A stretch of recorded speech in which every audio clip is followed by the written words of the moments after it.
Friends, at the outset, I convey our best wishes to all of you. Let us hope 2023 will be a happy year, not only for us, for the whole country. But there are authors who have started writing, quoting Charles Dickens, whether it is going to be best of times or worst of times. So 2023 can be worst of times also. That's what I foresee. Mr. Modi, once he came to office as Prime Minister, promised that he will work for maximum governance, minimum government. Now it is becoming maximum government, minimum governance. Not only that, the parliament itself is becoming minimum. Parliament is increasingly becoming redundant. If parliament becomes redundant, democracy dies. That is what we should understand. What we witness today is not governance, it is misgovernance. What we witness today is not rule, it is misrule. We should take note of this. And Mr. Modi and his government are pursuing disastrous policies. The economy is in bad shape. In fact, there are economists who speak about regression, who speak about not only crisis, more than that. So what is happening today? Government cries about GDP, but actually the prices are going up. All items, the prices of all items, including essential commodities, are going up. Unemployment, unprecedented. Today, you could have seen in papers, in the last 18 months, comparing last 18 months, now unemployment has galloped unprecedentedly, more than 8+%. Government has no concern for generation of employment, controlling the prices. Just yesterday, they increased the price of gas cylinders, and when the crude oil price is falling in international market, they are allowing oil market companies to increase the prices, and they have given full powers to oil marketing companies to do whatever they want to do. Government doesn't want to intervene. So economy is in bad shape. Industries, particularly small and medium industries, are going through hardships, crisis. Agriculture continues to be in crisis. The farmers are not getting minimum support price as assured by Modi government. So if you take the whole economy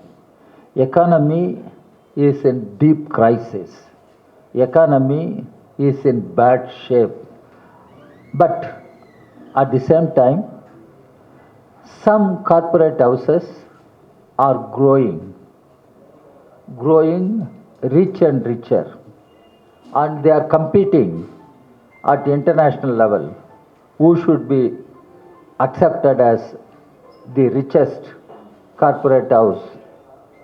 You all know the growth of Adani's, Ambanis, and other corporate houses. They have grown to such an extent with the patronage of Modi government.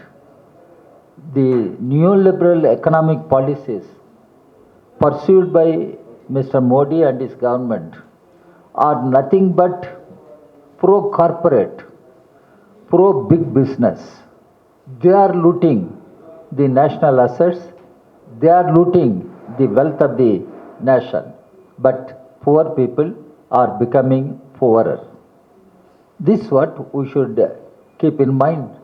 And in such a situation, Mr. Modi tries to take many unilateral decisions.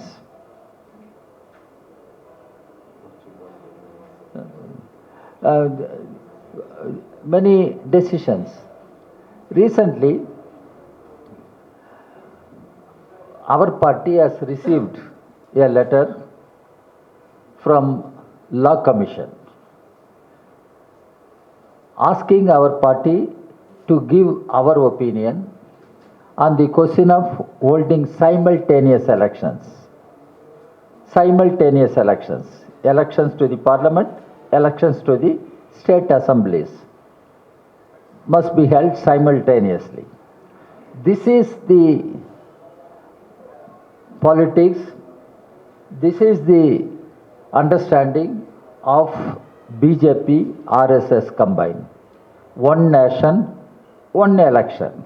One nation, one election. But we should understand, India is a multi-party democracy. In the first general election, we had one party rule at center, one party rule in states.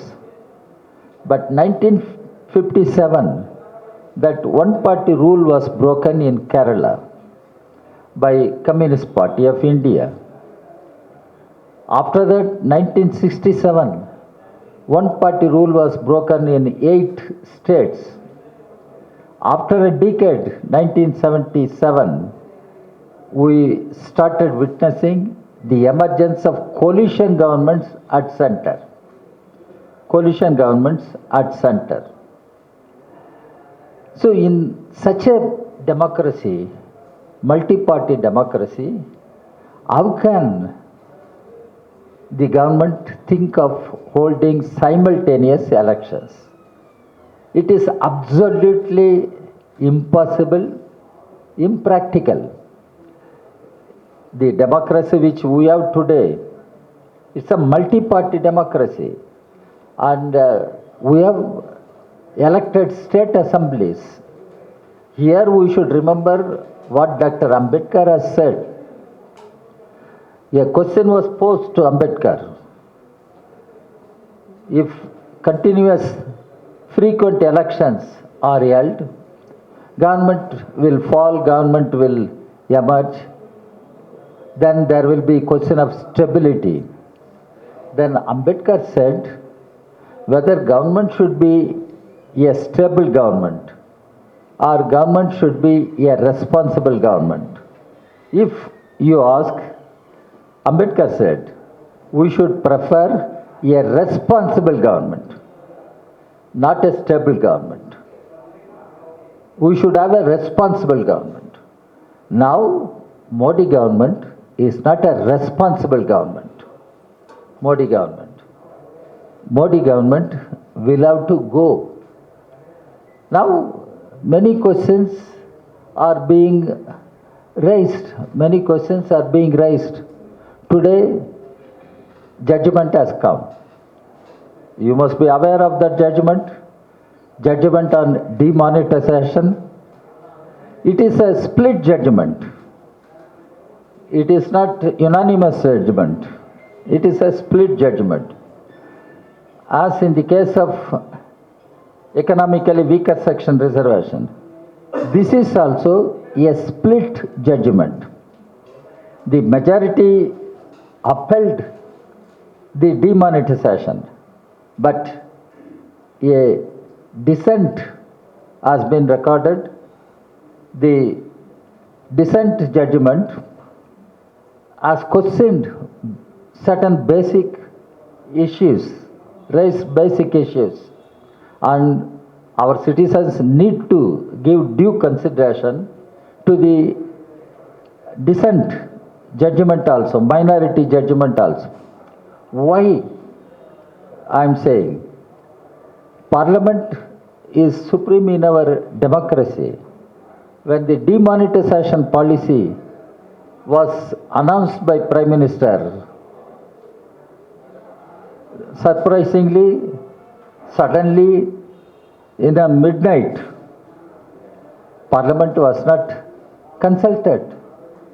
Parliament was not given the opportunity to discuss pros and cons of the demonetization policy. The other thing is the objectives for demonetization, which the Prime Minister claimed. Nothing could be achieved.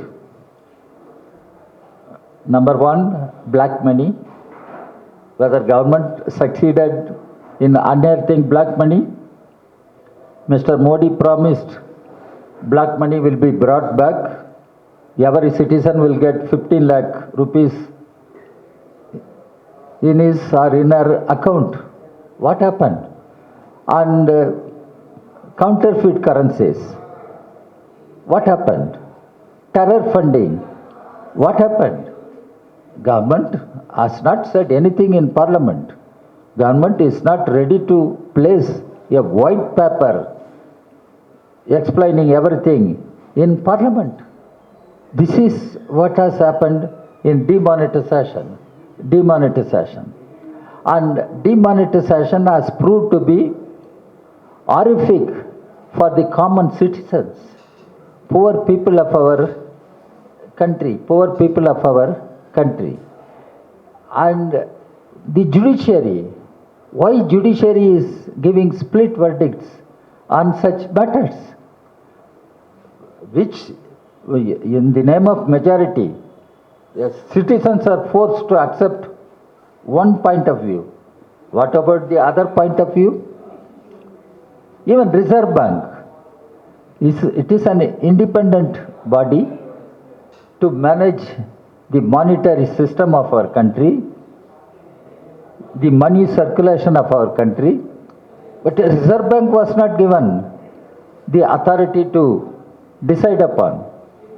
Mr. Prime Minister decided and he imposed on Reserve Bank to implement his policy. This is exactly what I call it is a mismanagement of economy, misgovernance of the country, misrule of the country.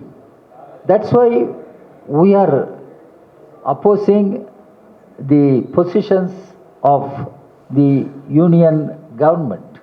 Now BJP, RSS combined, capturing the power at center, they are subverting the very constitution. How they are subverting the constitution, how they are dismantling the secular democracy, you all know. How they dismantle the welfare character of our state, that all you know. But now the question is the federal character of Indian state. So the constitution makes it clear. India, that is Bharat, it is union of states. And now what is happening? The union of states is not treated as union of states, as though all powers are in their hands, centralized government. They think they can overrule the elected state governments, and they use governor's office for that purpose. Governors, their offices are being used for the political agenda of BJP, RSS combined. In Tamil Nadu, the governor is acting above the elected state government there. You all know in Kerala what is happening, and you must be knowing what is happening in Telangana or Puducherry. Here governor, there the same person, lieutenant governor. What is happening? Now many political analysts have started questioning the very use of governor. Governor means one who governs, but they are not the governors. There is elected state government, there is elected chief minister, and they are the people's representatives. They should be called as rulers or governors, but these governors, so-called governors, were appointed persons, nominated persons, and they claim all powers in their hands and they can act over the heads of the elected state governments. We oppose this, and our party has given a call to observe 29th of December as a day in defense of federalism and demanding the abolition of governor's post.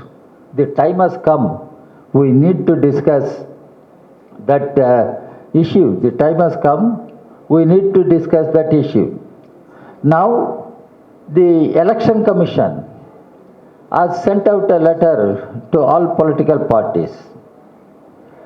They want to discuss the mechanism to allow or the migrant laborers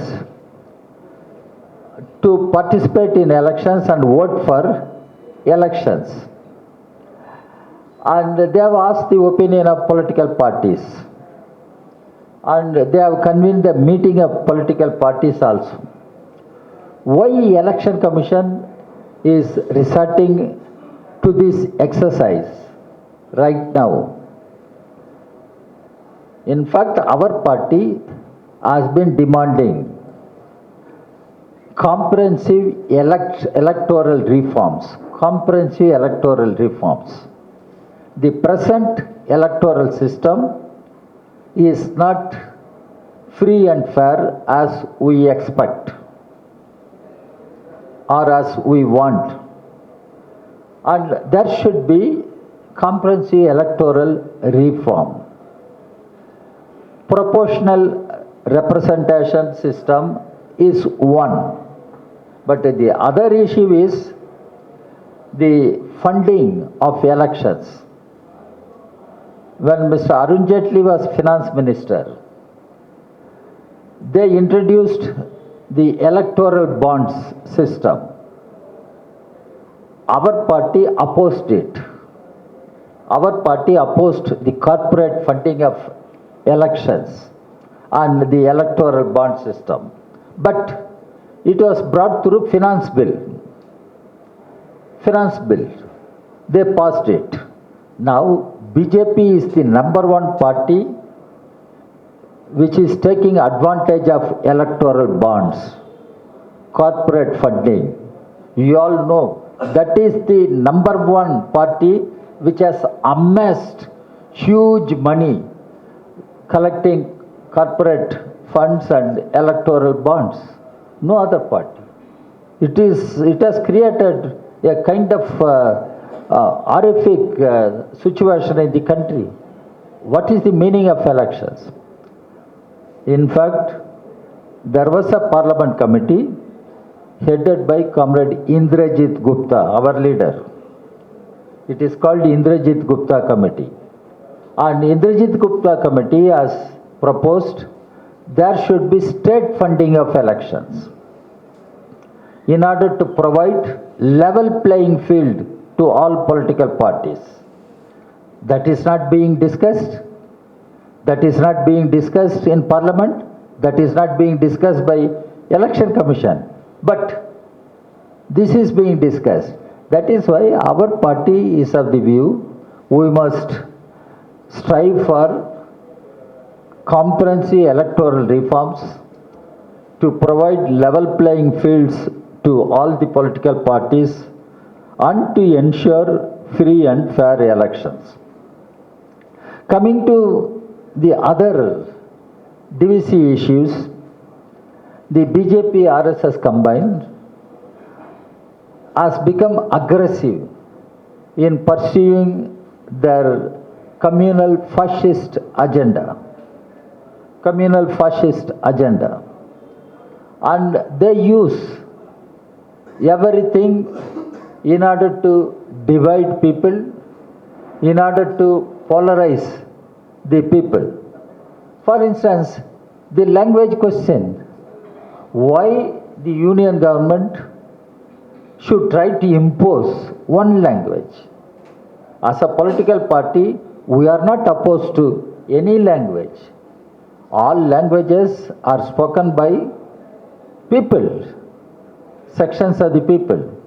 But using government power, government taking a sided partisan approach, and government should not impose one particular language. That's what happening. Now Hindi, Sanskrit, government is earmarking huge funds for Sanskrit, Hindi. But the other languages are not treated equally. In India, our party doesn't agree to treat some languages regional languages. All languages are national languages. Tamil, Telugu, Malayalam, Kannada, Bengali, Odia, any language. They are all our languages. They must be treated equally. And they cannot be treated just like that, regional language, this and that. This is what the present government is trying to do. In the same way, in the name of religion, they want to target the minorities, they want to target even the socially discriminated sections, and the way they try to change the names of places, the horrible, the way they are trying to change the names of cities and railway stations, airports. I don't know. It may be a problem in Telangana also. Yes. They wanted to change the name of Hyderabad. You see, Hyderabad or some other Karimnagar, Hyderabad, all these names. In Uttar Pradesh, they are doing it. In Gujarat, they are doing it. Wherever BJP rules, already they are doing this. In Telangana also it happens. How can we keep India united? How can we uphold the harmony among our citizens? How can we uphold the social religious harmony if BJP RSS combined starts doing all such divisive sectarian policies? This is what we should understand. Divisive sectarian and RSS BJP combined. I am of the opinion they are Indian variant of fascist forces. Indian variant. In India, they are the fascist forces.